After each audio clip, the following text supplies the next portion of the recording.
What's going on, YouTube? It's the Bushy Beard, and I'm back and I'm bushier than ever. And right now, I thought this was interesting, and I wanted to kind of get into it just because I'm an attorney, and she's going to be the Attorney General. Presumably, I guess they have to vote on it still, so it's still up in the air. But watch some of the moments from her confirmation hearing, where she answers questions and different things of that nature. I thought that would be kind of fun. Again, it's law-based. Politically, I think she would be a great choice. She was good for Florida, and she, I think, would be good for the United States. But without further ado, let's get into it. My job is to enforce the law fairly and even-handedly, and that's what will be done if I am confirmed as the Attorney General. So you will provide an assurance to every member of this committee that the Justice Department will only follow the facts and the law, and the White House will play no role in cases. Sorry. I had a cough. Let me go back for a second. The Justice Department will only follow the facts and the law, and the White House will play no role in cases investigated or brought. Senator, it will be my job, if confirmed as Attorney General, to make those decisions. Politics will not play a part. I've demonstrated that my entire career as a prosecutor, as Attorney General, and I will continue to do that if you confirm me as the 87th Attorney General of the United States of America. Well, And I think that's a key thing, is to make sure that, at least as far as the Attorney General goes, that we don't play politics. It's not weaponized to go after one group or the other, that you're following the law. You find somebody that committed a crime, and then you prosecute that crime. I think over time you can illegitimize a department, so Department of Justice or anything, by weaponizing it against your political opponents. That's not something we want to see from either side of the aisle, obviously. There's a sentiment that it's been happening the last couple of years, and I don't think I can't refute that. I think there is definitely some lawfare on that side, but I don't want to retaliate tit for tat. That's not what we're supposed to do. It's not who we're supposed to be. So I hope that that's not what the next 4 years is all about. I guess we'll have to wait and see. But I hope it's following the law, holding those who break the law accountable, and moving forward. What would you do if your career DOJ prosecutors came to you with a case to prosecute, grounded in the facts and law, but the White House directs you to drop the case? Senator, if I thought that would happen, I would not be sitting here today. That will not happen. Will not happen. And so the question, I think, is more aimed at, are you going to be fair and impartial in your choosing of cases and prosecuting those cases and moving forward with those cases? Or are you going to be swayed to drop certain cases over other ones? In essence, if somebody in your office brings you a case against one of your political friends or one of your friends, are you going to prosecute it, or are you going to drop it at the behest of your friends, right? So we want to make sure that the Department of Justice is separate entity and is not being held to the is not being used at the behest of the president, if that makes sense. Every case will be prosecuted based on the facts and the law that is applied in good faith. Period. Politics have got to be taken out of the system. I This agree with department you. has been weaponized for years and years and years, But let and me, it has if to I might, stop.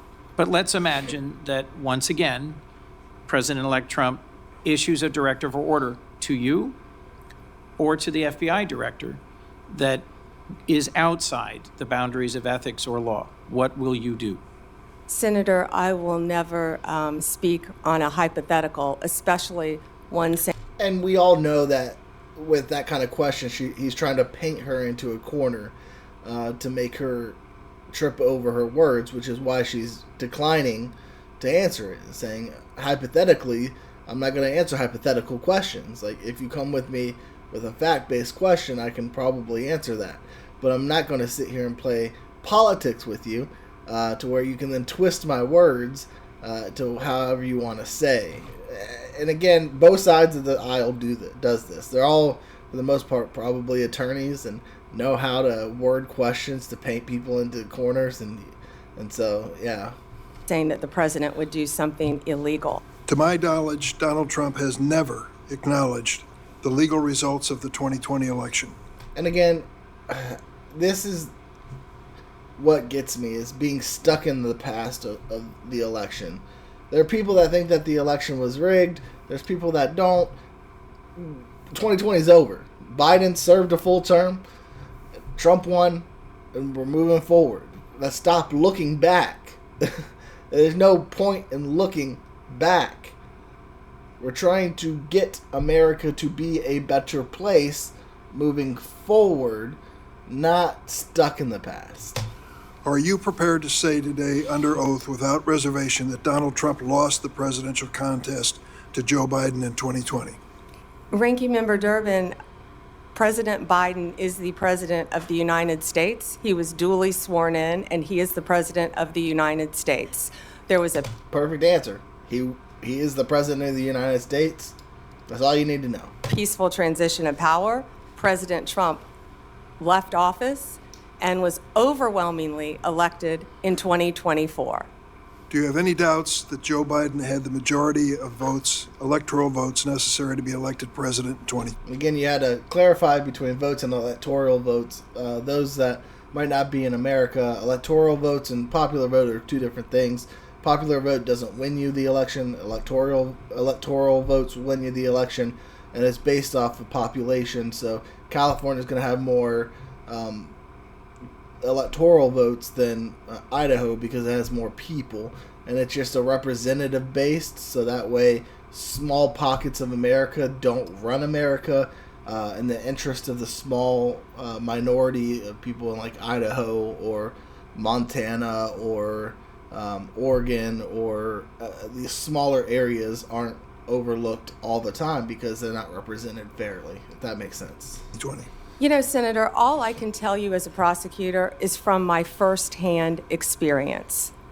And I accept the results. I accept, of course, that Joe Biden is President of the United States. But what I can tell you is what I saw firsthand when I went to Pennsylvania as an advocate for the campaign. I was an advocate for the campaign, and I was on the ground in Pennsylvania, and I saw many things there. But do I accept the results? Of course I do. Do I agree with what happened? And I saw so much, you know, no one from either side of the aisle should want there to be any issues with election integrity in our country. We should all want our elections to be free and fair, and the rules and the laws to be followed. Your job will be to... Again, I agree wholeheartedly. We should want our elections to be free, fair, and there to be no doubt about it. If Democrats wanted to do a forensic audit of this election, I would be all for it. If that will make it clear to them that they lost and that the Republicans won, then I'm all for it. There should be nothing to hide. And if there is, we should know about it. Right? If there is cheating, we need to know about it. Because, again, we want fair and free elections. to protect voters and election workers, not to undermine and dox them. Now, I know that earlier you agreed that Joe Biden is in fact president, but many of the president-elect's inner circle continue to spread the big lie about the 2020 election. Then we'll move on to a different topic. I know that's Senator, one you were that you're obviously speaking. not comfortable May with. I speak? You I'm cut going me to ask off you the when I next was question. speaking. You can speak, and I hope you answer, Ms. And both sides are guilty of this, so don't think I'm criticizing one side or the other. But asking yes or no questions is, what's the word I'm looking for? Ethically corrupt. That's not corrupt. Ethically bad. They're doing it for a reason, right? They don't want somebody to explain it So they'll say, answer yes or no. Did Donald Trump win the election? Right? It's nuanced. Or did Biden win the election in 2020? There's nuance to it. And there's stuff that she wants to put in to her answer. Right? But they don't want her to do that. It makes it look like she can't answer a question, even though she can, and they're not going to allow her to speak and to expand and to expound on her answer, because that's not what they want. They don't want that. They want the the little clip that they can put up and say, look, she can't answer a question. And again, both sides are wholeheartedly guilty of it, and also I think the Republicans did a terrible job of actually asking pertinent questions of all of the candidates, the things that I would want to know as a concerned citizen on these people getting elected, but it's neither here or there, right? So, but the whole point of asking yes or no questions is to get them to admit something, but then not be able to expound on it. If you're going to ask a question, let them explain, let them answer. We need to know the answer. But pressing them, interrupting them, and doing that makes yourself look bad. It's fine. Well, I'd now, like when to we met answer the yesterday, previous one, Senator. when we met Not letting yesterday, You her pointed your speak. finger at me and you said did not you were seem to be speaking. familiar Let me answer with my the question. I'm not going to be citizenship bullied by you, clause, the Senator 14th Padilla. Amendment. Also, I think she handled herself pretty well here. I think she did a fantastic job of pushing back when needed to be pushed back, giving good answers, especially about birthright citizenship and the 14th Amendment and different things of that nature. Do you believe that the January 6 rioters who've been convicted of violent assaults on police officers should be pardoned? Senator, if confirmed as Attorney General of the United States, the pardons, of course, fall under the president. But if asked to look at those cases, I will look at each case and advise on a case-by-case basis. And that's as good of an answer you can get. Is I can't pardon anybody. The president can, but I can't. So if he asks my input, I'll look at the case. I'll let him know what I think, and then that's it. He can do what he wants from there. She can't control the president and what the president's going to do. Just as I did my entire career as a prosecutor. Do you believe that those who've been convicted of the January 6 riot violent assaults on our police officers should be pardoned? That's a simple question. So, Senator, I have not seen any of those files, of course. If confirmed, and if asked to advise the president, I will look at each and every file. But let me be very clear in speaking to you. I condemn any violence on a law enforcement officer in this country. Would you have hired someone into the Florida Attorney General's office who you knew had an enemies list?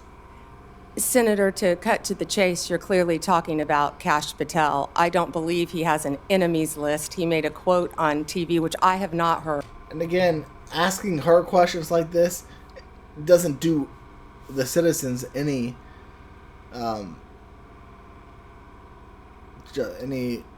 good, right? She's not the one that puts these people in the positions of power. She's here because she's been nominated as Attorney General of the United States. They have to confirm her. They have to vote on it. And if she's confirmed, she is the AG, right? She's not then put in charge of putting somebody in charge of the FBI or this or that. So the question is useless. I saw your sign, or Senator Durbin's sign, about Kash. But I know that Kash Patel has had 60 jury trials as a public defender, as a prosecutor. He has great So he's worked both sides. experience in the Intel Department, Department of Defense. I have known Kash, and I believe that Kash is the right person at this time for this job. You'll have the ability to question Mr. Patel I'm questioning you when right you now do. about whether you will enforce an enemies list that he announced publicly on television. Oh, Senator, I'm sorry. There will never be an enemies list within the Department of Justice. Good answer. Anyways, I think she's going to do a fantastic job. Like I said, I think she did a good job for Florida. She will be missed, but she is on to do bigger and better things. So anyways, if you like this, go ahead and give it a thumbs up. If you like my analysis, let me know down in the comments what you thought. If I did a decent job explaining everything. If not, let me know what I did miss or what I didn't miss or what I should have said or what I shouldn't have said. So let me know down in the comments. I hope all of y'all are doing well. Bushy Mom is sick today, so she will not be joining me for these reactions, but I hope you have a great week.